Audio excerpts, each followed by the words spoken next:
So ngayon guys, kakain ako ng mais. Labisikan ko. So ngayon, kakain ako ng mais. Dito sa probinsya marami ito.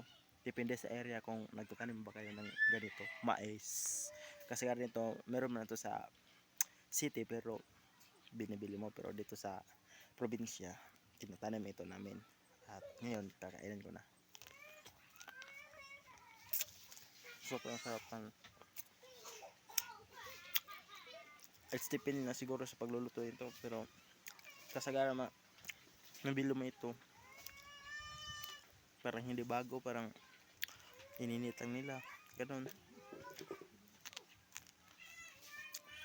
Ibang iba talaga sa probinsya kapag dito ka na lumaki as a poorly child. Super na experience talaga lahat ng hirap sa buhay ang magdaanan mo. Ito yung bahay namin.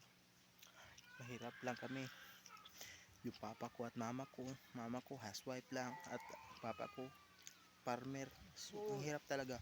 So ngayon nag-aaral pa kami ng college.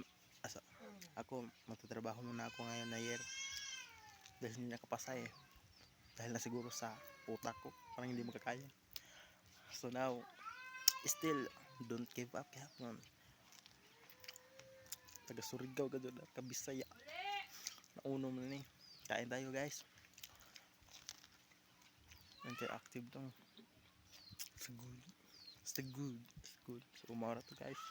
So yun lang. Well done.